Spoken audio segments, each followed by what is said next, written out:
cultural homogenization. So globalization can lead to the dominance of certain cultures, particularly in Western culture, so resulting in the erosion of local traditions and languages.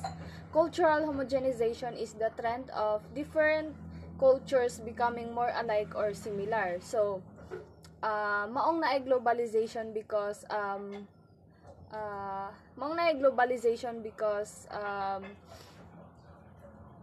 ga-involve siya or kanang ga-involve siya og spread sa dominant culture. So when we say dominant culture, it is the majority culture within na society. So when we for example ana is kanang styles of dresses or kanang pagpanamit bitaw nato. So kita lahi ta og traditions, beliefs and religions. But then na-adapt nato ang pagsuot og jeans and shirts. So na-adapt na to siya across diverse cultures. So that is one of the examples of cultural homogenization.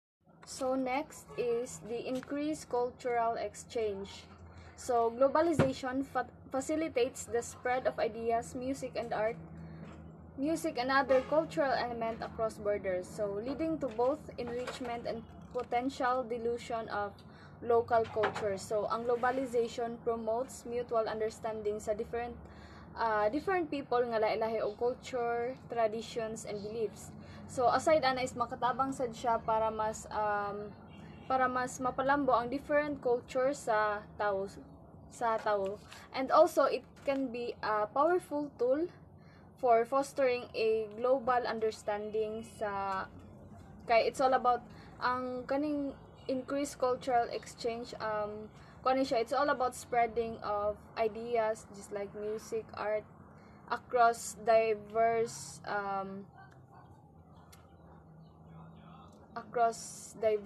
people. So muna siya ang sa increased cultural exchange. Rise of global culture.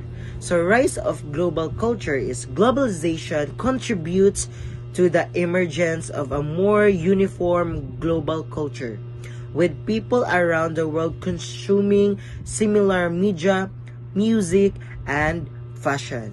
So mao to kung gingon ka ganina, rise of global culture. So mao ni siya ang mga kaning ga-rise ang ilang mga global culture. The example is the shared values and practices. So didto is maka-shared ta kung unsa tong mga values diri. The Filipinos or the Philippines known as a hospitable people. So kita do is kanang naat kaning mga hospitable din ta. So dito pud sa US is they are very kanang magkuanta kanang ma-share na to atong mga values dito, atong mga norms and mga unsa pa ang ato ang mga practices diri sa Philippines or dito sa other country ilang ma-exchange diri sa Philippines. So mauna siya. So it's not all about the languages, but also the technology, the music, and also the art. So naay mga art dito sa Philippines and naay art sa Philippines nga na-adapt pod sa other country or naay art sa other country and na-adapt pod sa Philippines. So mao na siya. And the third one is the loss of cultural diversity. The dominance of global trends can lead to the decline of unique cultural expressions and languages, resulting in a loss of cultural diversity. So, it means the loss of cultural diversity is kanabitang koan our languages is tungod kay na exposed ta sa diverse culture or diverse people. So malos ang atong cultural diversity. So diri sa Philippines is malos na to mawala ning essence or mawala ang kuan sa ato ang country. So mao na siya. And the fourth one is The fourth one is the cultural adaptation and resilience. So, despite the challenges, local communities often show resilience and adapt to globalization by preserving and reviving their traditions and values. So, there is a cultural adaptation and resilience. So, naa diri ang adaptation. So, if kung unsa ang mga traditions and culture in the other country, so we are adapting their traditions and values. So if atong values and traditions diri is kaning sa tong tradition is na kaning naatay mga tradition nga, for example kaning Maria Clara nga tradition, kaning the man is courting kaning the house of the girl. So dito sa ila is kung unsa ila ang mga tradition dito, we can adapt and we can revive that tradition or that values. We cannot remove or replace that value, but we can revive that one, and also we can preserve that one. Preserving our tradition and values is very important because that is our identity. So we can preserve that one. We cannot replace or remove that one, but we can preserve that one. So, and also we can revive that one in the modern way. Yes, in the modern way. So muna siya, cultural adaptation and resilience. We can adapt the cultural ano sa uban and their beliefs and values. So muna siya, and that would be my part, and thank you for listening and watching. Geographic impact. Globalization has led to increased international immigration both for economic opportunities and other reasons, resulting in demographic shift and cultural diversity in new location. So ang pasabot ng geographic impact is mauni siya ang nagbalhin sa laing lugar para makatrabaho sila og dagko sila og makuha nga income. So ang reason ana is sa ilang country is gagmay sila nga makuha nga income. Dayon ang sa ilang pagbalhin is nakakuha na sila culture shock is tungod kay makuha na nila nga lahi ang language inana. Economic interdependence. Globalization has created a more interconnected global economy with countries relying on each other for trade, investment, and resource. So, mao ni siya ang countries nga nagtinabanga sila ug makabuo sila og produkto. Example ana is ang cellphone. Ang part sa cellphone is ang screen, asam nila mapalit o asa nila makuha. Then kato yung countries nga kuan is magtinabanga sila nga mabuo ang cellphone ug ibaligya daday nila ug makakuha din sila income. Next is environmental issue.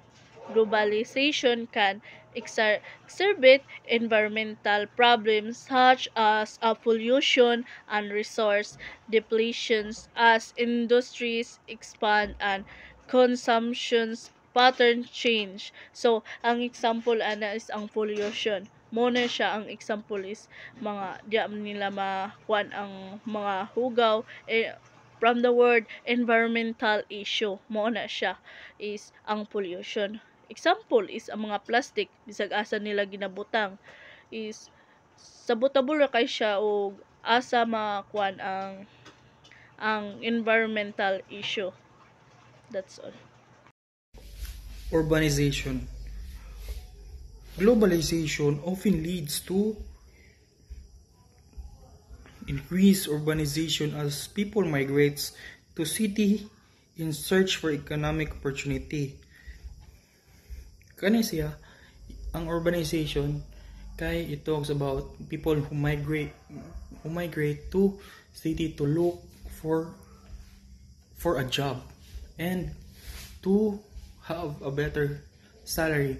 This is the cause of urbanization. Then, ang result ani sa urbanization kung asa ang tao ni migrate nga city, ato nga city is mas mo lambo pa yun siya kay daghang opportunity ang nasa city because of globalization. Development of new technology. Globalization have facilitated the development and spread new technology, which have had profound impact on communication, transportation, and other aspects of life. Ang new technology is okay impact sa globalization. Say for example, your family or friends, you can communicate in our new technology. You can video call, FaceTime, or chat with them. Even if he or she is in other countries, that is one of the impact of new technology. And transportation. Nowadays, we have Grab and Lalamove, or any transportation we have. That is the cause of new technology. That is the impact of new technology. Development of new technology. Globalization have facilitated the development and spread new technology, which have had profound impact on communication, transportation, and other aspects of life. New technology is okay impact sa globalization. Say for example, your family or friends, you can communicate in our new technology. You can video call, FaceTime, or chat with them. Even if he or she is in other countries, that is one of the impact of new technology. And transportation. Nowadays, we have Grab and Lalamove, or any transportation we have. That is the cause of new technology. That is the impact of new technology.